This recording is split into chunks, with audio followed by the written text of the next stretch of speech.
Guardiola est fou de lui. Manchester City passe à l'attaque. Rodrigo pourrait quitter le Real Madrid dans les 2 prochaines semaines. Manchester City envisage donc de signer Rodrigo, c'est Fabrizio Romano qui nous le dit, donc source 100%, en tout cas 99,9% fiable.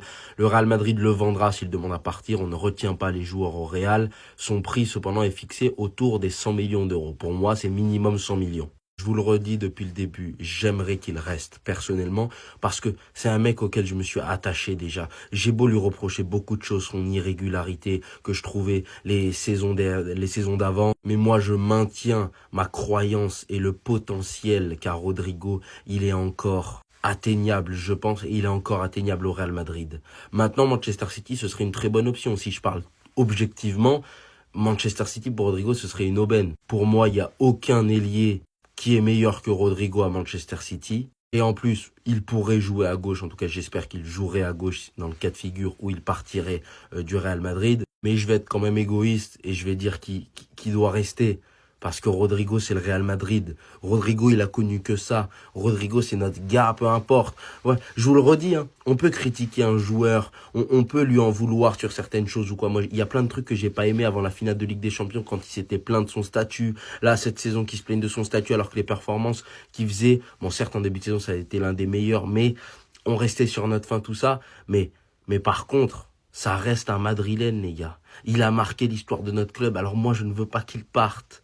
Parce que pour moi, ces joueurs-là, ils doivent partir à 35 ans quand ils ont tout fait avec le Real. Il a déjà tout fait avec le Real, mais je veux plus. Donc Rodrigo, reste. Mais si tu pars, je t'en voudrais pas non plus.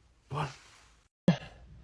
Non, c'est pas possible. City envisage désormais de bouger pour Rodrigo. Le Real Madrid peut le laisser partir pour un prix touchant les 100 millions. Je suis dans un cauchemar. En pleine fin de mercato, la saison elle va commencer. Et en plus, pour le club d'Angleterre, où il peut exceller le plus, c'est même pas Arsenal, c'est City. Avec Haaland à ses côtés. Avec Cherki à ses côtés. Voilà, c'est une catastrophe. J'en ai plus de cheveux. J'en ai plus de cheveux. C'était que partie remise. On s'attendait à quoi? On savait très bien qu'un club de première ligue allait venir d'un coup poser 100 millions comme ça. Mais tout n'est pas perdu. On sait que Pep Guardiola, c'est un grand fan du joueur. On sait qu'il va probablement lui dire que tu vas devenir la star numéro 1 de l'équipe. Mais son amour pour le Real Madrid est très fort. Et c'est là qu'on va le voir.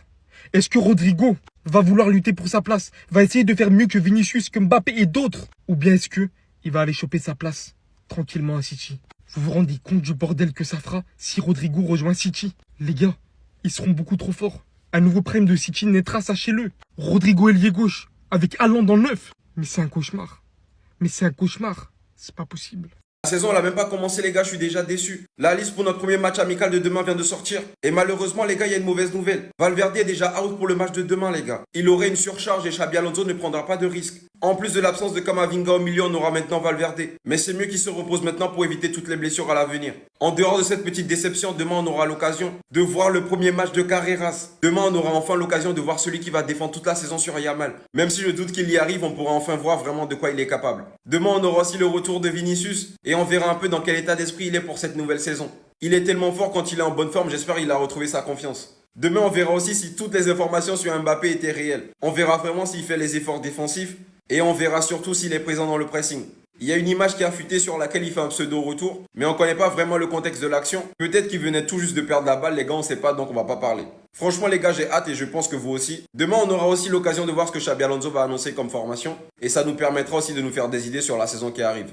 Bref, les gars, n'oubliez pas de vous abonner, et ce match, demain, on va le décrypter de A à Z. Comment vous m'expliquez qu'on a Arda Güler, Trent Alexander-Arnold, pour l'instant toujours Rodrigo la boudeuse, David Alaba, et je vais même plus loin, je rajoute même Heusen. Alors comment je peux lire des informations pareilles? J'espère juste que cette décision n'est pas arrivée après une soirée un peu trop arrosée, hein. Parce que pour les pénaltys, j'ai rien dit. Bon, j'avoue, j'ai dit, mais c'est passé. Dans tous les cas, j'avais pas de quoi le défendre la saison passée. Mais pourquoi? J'essaie de peser le pour et le contre, mais y a pas de pour. Parce que le pour, c'est ça? Mais dites pas ça quand même. Parce que cette technique-là de Veski le mur, là, cette tricherie, ça va pas passer tout le temps. Hein. Maintenant, c'est Kylian Mbappé, il va faire ça. C'est juste Ter Stegen, là, il a louché, il a pas réfléchi. C'est passé, mais c'est fini. Quand il va falloir tirer par-dessus le mur, on va faire comment? Vous pensez que Kylian Mbappé, il est capable de faire ça? Juste à l'inclinaison de son corps, tu sais qu'il ne peut pas tirer par-dessus le mur. Et je parle pas juste de ça. À la façon dont il frappe son ballon. À la façon... Kylian, c'est un bourrin, hein. Numéro 10, on parle, vous vous fâchez. Penalty, on parle, vous vous fâchez. Coup franc, c'est quoi? J'espère juste que comme d'habitude, Marca nous mente. C'est tout ce que j'espère. Parce qu'il arrive à une décennie de carrière en professionnel et il a un coup franc marqué. J'ai appuyé Arda mais laissez-le tirer. Tout simplement. Lui, on est sûr qu'il est titulaire indiscutable. qui fera toutes les rencontres et qui sait tirer dans les moments importants. Il y a des compilations qui tournent de lui juste de coups francs. Pendant qu'il y a Mbappé, tu mets compilation free kick, on tombe sur son compte là qui a 10 ans. C'est pas Drixé, c'est Fabrizio. Bon maintenant c'est qui le fou du bus? Ah, Rodrigo, il a le brassard. Rodrigo, on compte sur lui. Rodrigo, quoi? Et sinon, ce genre d'information, là, il y a une semaine, Rodrigo est amoureux du Real Madrid. On en fait quoi? C'est moi le fou maintenant? Tout ce genre d'informations, comme quoi Rodrigo a rencontré Xabi, il lui a pas demandé de transfert. Je vous ai dit que c'est juste un joueur qui a la trouille. Il a pas les coraux. C'est l'offre, les Citizens, s'il vous plaît.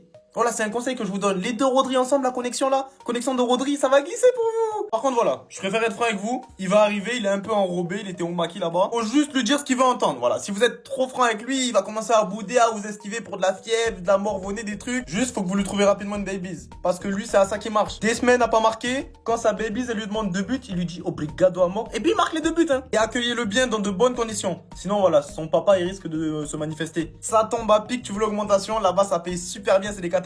Chelsea, Liverpool, même Tottenham qui lui ont mis une balle. Dites-vous juste, il a envoyé son père, son agent, démarcher Arsenal. Il avait oublié que son CV était trop vide. Qui était le directeur sportif de Arsenal en personne? Il lui a répondu quoi? Il lui a seulement affiché les statistiques minables qu'il a fait quand il a joué contre Arsenal. Bref, bro, good luck, enjoy. Pardonnez-moi. C'est peut-être ça que vous voulez entendre. Quand on fait des erreurs, on les assume. Mais l'information ne me plaît pas donc elle est fausse. J'ai compris, il fallait pas vous chauffer.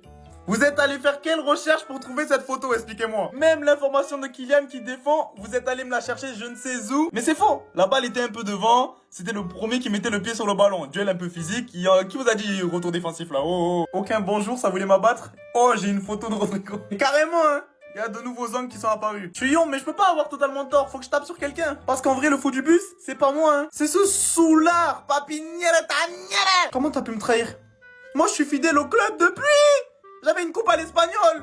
Aujourd'hui, j'ai afro. Comment ce mec-là qui nous a vesqui pendant 1 mois et demi la fin de saison dernière, tu peux lui donner le brassard? Il refuse de jouer parce qu'on ne veut pas l'augmenter au Real Madrid. Ce mec-là qui affiche des statistiques ainsi, un but en 18 matchs, et qui en plus fait le choquer parce qu'il est pas dans le top 30 ballon d'or, qui a tout tenté pour nous quitter, jusqu'à son père liker les publications de lui avec d'autres maillots. Même Tottenham n'a pas voulu de lui. Et il se repointe à la rentrée, gros bide le ventre de Touma, et tu lui donnes le brassard. Tu pilles à 20 ans, maintenant tu cèdes aux caprices de la boudeuse. Mais c'est ça, on va te confisquer ton verre, hein.